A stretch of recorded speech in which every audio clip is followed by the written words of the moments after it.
Neste segundo momento, é hora de pensar em outra ideia redacional. Em 98, é o texto que eles estão fazendo, essa garotada simpática está trabalhando exatamente Viver e Aprender. Olhamos também cidadania, participação social, mas agora, fundamentalmente, é hora de nos emocionarmos com o tema de 2000. Em 2000, o Exame Nacional do Ensino Médio priorizou a criança, mas, sobretudo, as dificuldades da criança em relação ao que é básico para todas elas, mãe. A charge, e é uma charge que você tem na sequência, não um quadrinho, apresenta-nos essa ideia de maneira forte e enfática. Na sequência, o texto legal, a Constituição Brasileira. Observemos. Observe que é uma charge. A charge é diferente do quadrinho. Nós estamos ratificando isso exatamente para sua orientação. O quadrinho é o que vimos na proposta de 99. Agora há uma imagem só. E esta imagem é a imagem da charge. Charge em 2000. E charge triste. Triste porque enfatizou a questão da criança. A questão da criança e a ausência de mãe, a ausência materna. Agora observe o quadro conosco, a charge. O que é que nós temos ali? Temos, em princípio, estes garotos assaltando. Veja lá no fundo, a imagem é daquele homem de braços erguidos e os garotinhos estão assaltando o indivíduo. O garoto que segue, aquele que está à distância, com o narizinho protuberante, é o que carrega a pasta. E se não fosse irônica a imagem, seria triste. Mas choca mesmo o que vem à frente. O que vem à frente são os garotos catando lixo, catando comida entre os detritos. Que, é claro, evoca, dialoga com Manuel Bandeira. E com a tristeza do poeta Manuel Bandeira, no modernismo brasileiro, quando ele escreveu O Bicho. E o bicho não era um cão, não era um gato, não era um rato. O bicho, meu Deus, era um homem. Aqui o bicho é uma criança. Claro que para nós também choca e muito aquela criança assentada, cheirando alguma coisa dentro de um pacotinho. É cola. Na verdade, é aquilo que aplaca a sua fome. E ao lado dele, o chefe do grupo, se é que podemos dizer, reclamando, brigando com os seus amiguinhos tristes. Por quê? Porque você vê mãe, mãe, mãe e a mensagem é essa. Papai Noel, coelhinho da Páscoa, panaca, daqui a pouco vai dizer que mãe existe. Ora, se não se acredita em mãe, no que o garoto pode acreditar? É dever da família, da sociedade, do Estado, assegurar à criança e ao adolescente, com absoluta prioridade, o direito à saúde, à alimentação, à cultura, à dignidade, ao respeito, à liberdade e à convivência familiar e comunitária, além de colocá-los a salvo de toda forma de negligência, discriminação, exploração, crueldade e opressão. Artigo 227, Constituição da República Federativa do Brasil. Observamos a charge, ouvimos também o texto legal, a Constituição. Agora, dois depoimentos jornalísticos. Um publicado de uma Gazeta, a Gazeta do Espírito Santo, e o jornalista Gilberto Dimenstein. Esquina da Avenida Desembargador Santos Neves com Rua José Teixeira. Na Praia do Canto, área nobre de Vitória, AJ, 13 anos, morador de Cariacica, tenta ganhar algum trocado vendendo balas para os motoristas. Venho para a rua desde os 12 anos. Não gosto de trabalhar aqui, mas não tem outro jeito. Quero ser mecânico. A Gazeta Vitória, do Espírito Santo, em 9 de junho de 2000. Entender a infância marginal significa entender por que o menino vai para a rua e não à escola. Essa é, em essência, a diferença entre o garoto que está dentro do carro de vidros fechados e aquele que se aproxima do carro para vender chiclete ou pedir esmola. E essa é a diferença entre o país desenvolvido e um país de terceiro mundo. Gilberto Dimenstein, O Cidadão de Papel, São Paulo, editora Ática 2000, 19ª edição. Então você observou a charge, entendeu o que diz a Constituição. Aliás, é muito bonito o texto da Constituição, na teoria. Também compreendeu, sim, depoimentos jornalísticos. O que escreveu Dimenstein e o depoimento daquele garoto, publicado no Jornal do Espírito Santo. Tudo isso é muito bom e deve rechear o seu texto. Agora a proposta. Qual é a proposta? Um texto dissertativo, argumentativo, que esteja centralizado em tudo isso e na temática. E qual foi a temática de 2000 que o Exame Nacional do Ensino Médio propôs? Direitos da criança e do adolescente, inclusive previstos no ECA, este Estatuto da Criança e do Adolescente. Então a ideia é direitos da criança e do adolescente. 2 pontos. Como enfrentar esse desafio nacional? como enfrentar o desafio nacional. Não só responder, mas propor algo que solucione, que melhore, que aprimore a vida das crianças no Brasil. É por aí que o Enem solicitou a sua questão e solicita as questões atuais, sempre imaginando uma proposta de ação social. Vamos voltar aos garotos e, a esta altura, já devem ter terminado o seu texto. Então, algo mais acessível, viver e aprender. Vamos dar uma olhadinha neles? E agora sim, para fechar o nosso encontro de hoje, olhar os textos que eles produziram. Vem conosco.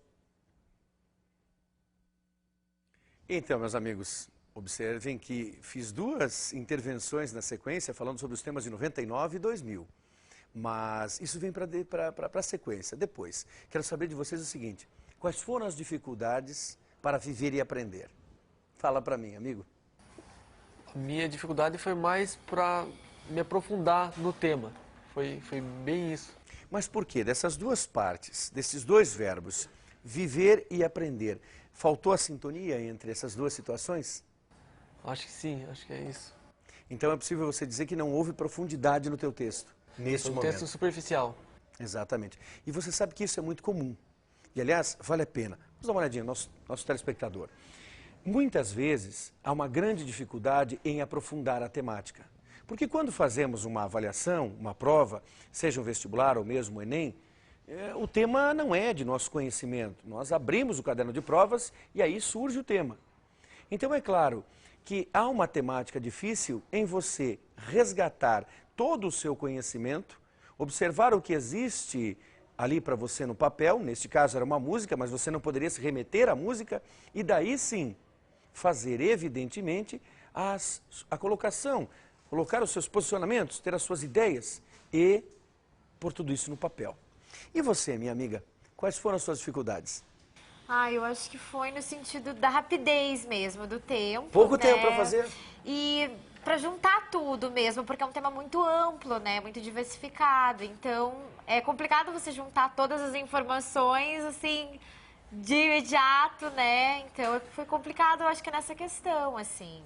Você sentiu alguma dificuldade no aspecto de aprofundar o texto, o tema ao texto, o texto ao tema?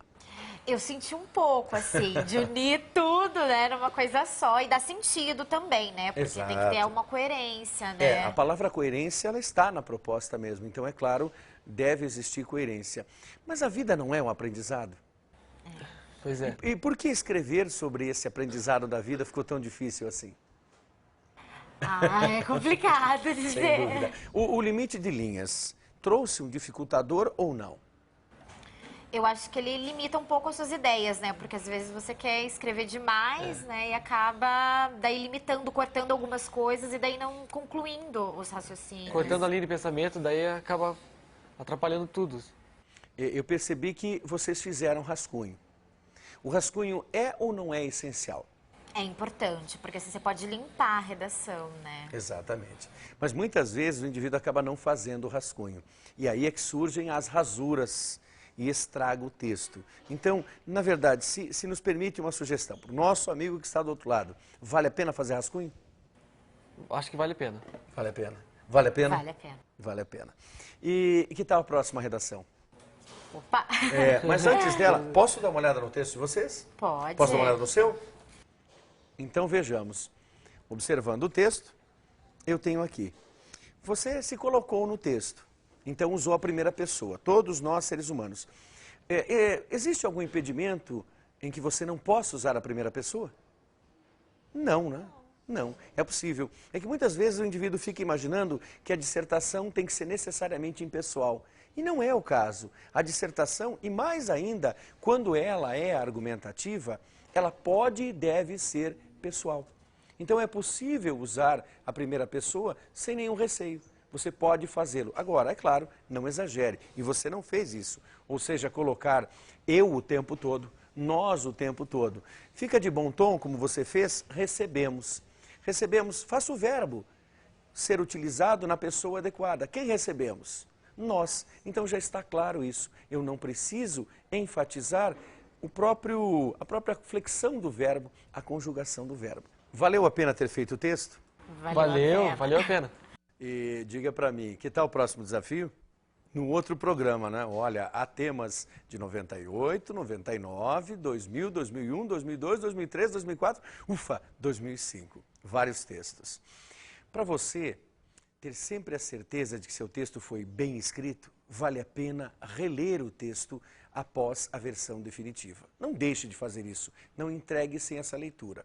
Quanto a mim, corretor, vocês, meus bons amigos, lerei e relerei os seus textos, para que aí sim eu possa dar um conceito. Mas esse é um assunto para o outro programa. Aliás, no outro programa, abordagem muito interessante sobre as temáticas a partir do ano 2000 do século XXI. Deixo a palavra com o sósia, este que está desse lado aí apresentando. Até a próxima.